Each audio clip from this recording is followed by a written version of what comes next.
Some months ago, a German television team contacted me because they had heard about my science challenge and had found a physicist at Georgetown University I could debate. They also wanted to make it as easy on the scientist as possible, so their idea was simple. They would record me on video, reading 5 quick science-based questions, and then send that recording over to Georgetown, and he would respond in kind. This is what I read on camera. 1. Long-distance photography. The mainstream science formula for the curvature of the Earth is 8 inches per mile squared. An easy comparison would be the falling rate of 32 feet per second. So 8 inches per mile per mile. 2 miles is 2 times 2 equals 4 times 8 inches, or 32. 3 miles is 3 times 3 equals 9 times 8, or 72, and so on. At 50 miles, the curvature is 50 times 50 times 8, coming in at over 1,600 feet of curvature. And yet, with HD cameras, we can pull boats back into frame that are well beyond visual range. Not only does the new technology clearly show that it's not a mirage, but the same objects can be viewed in infrared and can be targeted ship to ship by beam radar. Can science explain this? They had no answer. Number 2, vacuum versus gravity. The force of a vacuum is measured in units of torr, T-O-R-R. Even a low-level vacuum can overcome gravity here on the surface. In building molecule-free chambers for the manufacturing of electronics, a series of massive pumps are needed to create a 99% vacuum. That's -9 torr. And for the remaining 1%, horsepower isn't enough. It can only be achieved by a chemical leaching process. That being said, how is the -10 torr vacuum force of space not ripping off the atmosphere of this world? What is gravity? And remember that there are gases that already defy it, like helium, hydrogen, and fluorocarbons. Isn't it more logical to suggest that the atmosphere is being contained in an enclosed, pressurized system? They had no answer. Number 3, Eclipse Shadow.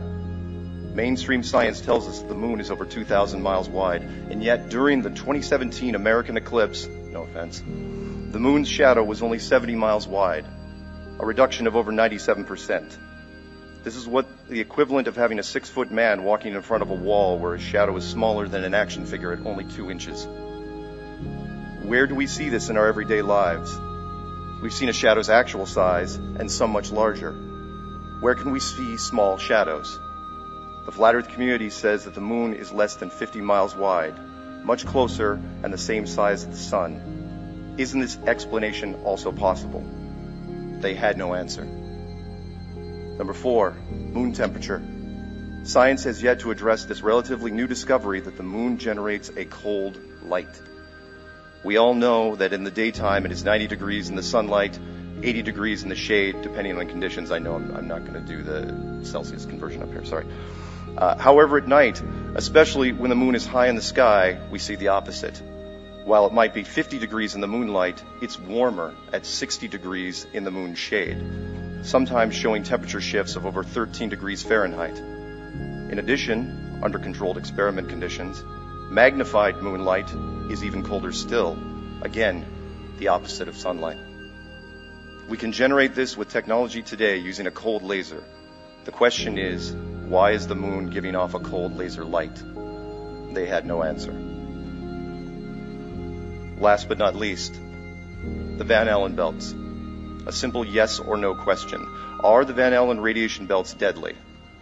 If yes, then how did Apollo 11 through 17 make round trips through these belts with only aluminum and plastic as shielding? No one died, no one got radiation poisoning, nobody even got cancer. I think there's still like 5 left. Radiation is only stopped by 2 metals, lead and gold. Both are very heavy and cannot be used in aerospace because of their weight. If the answer is no, the belts are not deadly, then explain the video currently on the NASA.gov website called Orion Trial by Fire, in which NASA clearly states that the belts are so dangerous they will not be testing manned capsules because they are unable to solve the radiation problem. Keep in mind, this is not an old video. It was created at the end of 2014. The scientist viewed my recording and folded like a card table. This piece was never aired. All that being said, my name is Mark Kendall Sargent, and I'm a flat earther.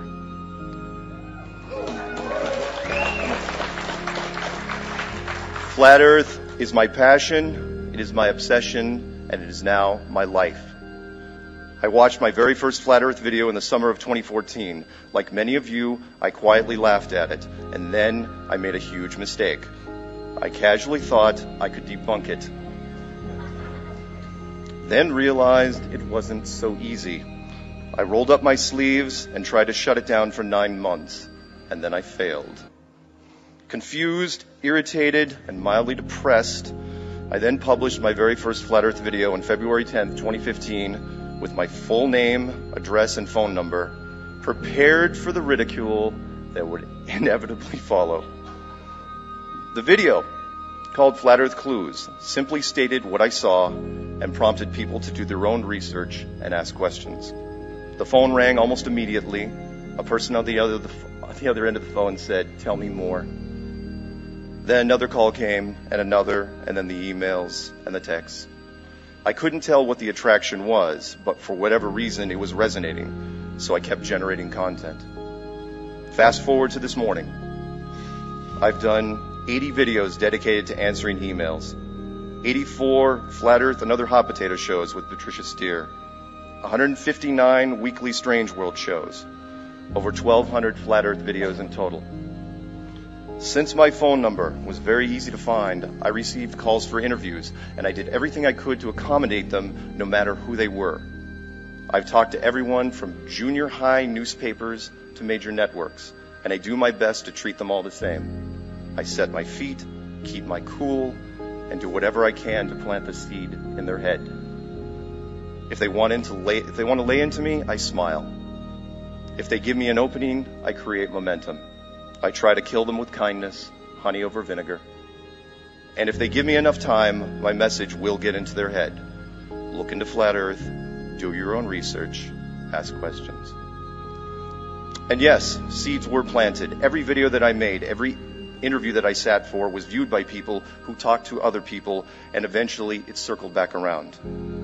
I honestly thought the first one was a fluke. I was in Atlanta, Georgia, sitting in the audience as Zen Garcia was engaged in a theological Flat Earth debate, because that's a thing now. We took a break for lunch, and I went over to the closest restaurant I could find, a sports bar in the same parking lot. The bartender, a woman in her late 20s, overheard us talking in the corner. She came over and asked me directly if we were into Flat Earth. I said yes, and she said, "High five." The next day I flew out from Atlanta. My carry-on was going through a second screening, and I was wearing a "I am Mark Sargent" t-shirt. A young Homeland Security man pointed at my bag and then me. He then kept staring at my shirt and my eyes. Back and forth he did this until finally he asked quietly, "Yo, you Mark Sargent for reals?" I said yes.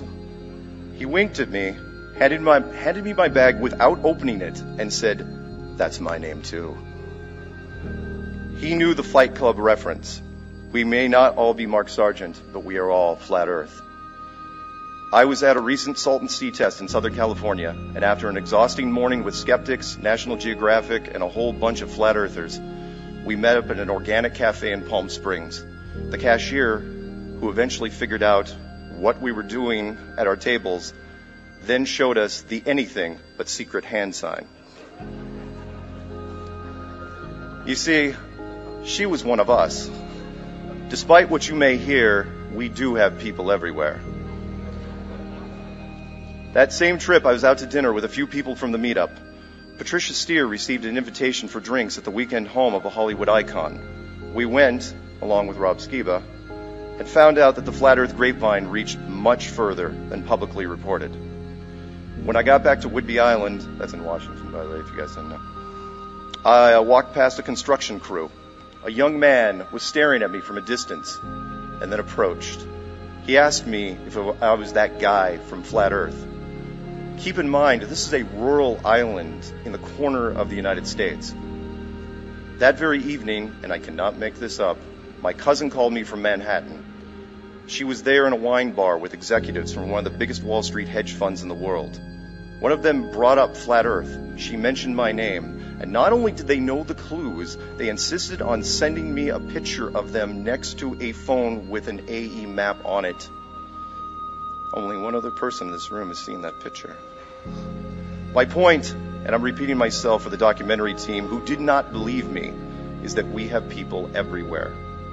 At first, I thought Flat Earth was like the Spice Girls, who, even though they sold 80 million albums, almost no one was willing to admit that they owned it.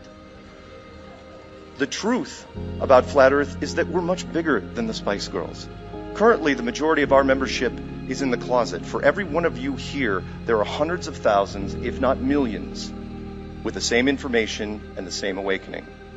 Think that's an exaggeration for the media that's here? A recent article inside Russia said that at least 3%, and these are the ones that admitted it, of Russians believe in the flat earth. If that lowball number is true, that's over 4 million people, 4 million flat earthers just in Russia. They stand quietly and watch from the outside, waiting for the moment when mainstream makes it something to talk about without ridicule. For the community members who are on the front lines, and there's a bunch of them here, taking the hits day after day, I salute all of you. Just look at the amazing work these people have done in just 3 years. D. Marble got on an airplane with a spirit level, and he made national news. His channel now grows every day. Nathan Thompson has the largest Flat Earth Facebook group in the country. Patricia Steer has put herself out there on camera doing over 250 Flat Earth and other hot potato shows.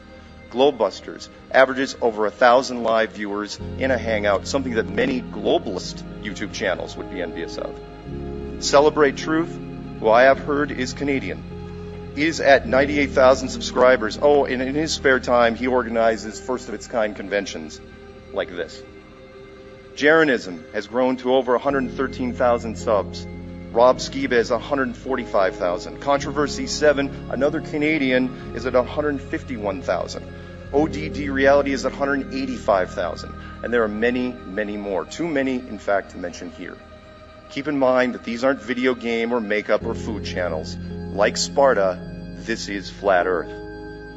All of these channels and this massive wall of content has affected almost everyone else in the social media. In the last year, the ripples from our members have spilled over into the YouTube titans, and they have responded, some positive, some negative, but the exposure is priceless and the numbers staggering. Star Talk, one video, 2.3 million views.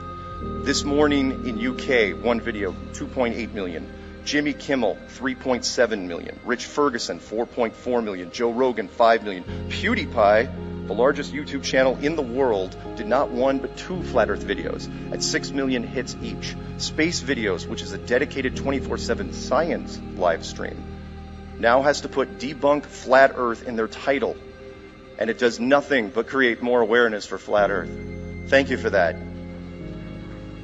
Niga Haiga generated 15 million hits in one Flat Earth video in April of last year.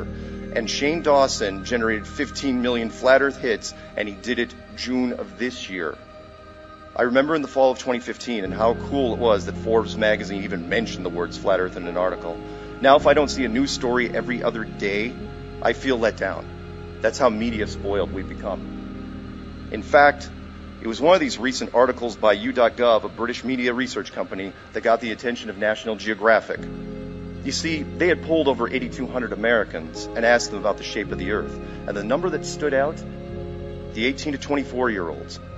Over a third of them were skeptical of the official story that we lived in a spinning rock flying through empty, meaningless space. That study was the first wake-up call for science, who up until now has just dismissed the people involved because our numbers didn't present a threat. Now, at least some of them know differently. And for the rest of the scientific community, I come bearing a message. I like science. I always have. I flew here on the back of science, and I am speaking to you now on the fruits of its labor. Science, however, was never intended to be a religion, and that's what you've turned it into. You've turned it into scientism. You've taken the faith that people have in your lab coats and you turned it against them, pushing concepts and products onto the population which can be harmful or just simply untrue. You've taken what should have been simple observations and twisted them to suit your needs and make us feel small. We're not small, and we're not an accident. In fact, we are the new scientists, and we're heading straight for you. You don't want to defend yourself? Fine. Any ground you're not currently standing on? It's ours. We'll take the cities, we'll take the suburbs, we'll take the countryside. We've already been winning this war by attrition because you didn't think we were worth it. You want to call us a social media virus? Well, at least you got one thing right. We are infectious. We're currently the most interesting concept in the world. We're easy to understand, and we open minds. Oh, and one more thing. As you sit there in your offices, wringing your hands because you don't want to risk that vaulted education of yours, we've been running around your flanks at speed for the last 3 years. In closing, I'd like to circle back around. My name is Mark Kendall Sargent, and I'm a flat earther. Every day I try to set an example for the community. I make content, I do interviews, I fly to meetups, I place stickers, I leave bookmarks. My car has a license plate that says it's flat. Even my gaming guild is named Flat Earth. When I'm awake, I'm trying to figure out new ways to plant the seed, and I absolutely will not stop until Flat Earth has changed this world for the better, because that's what we all deserve, a better world. Long live Flat Earth. Thank you.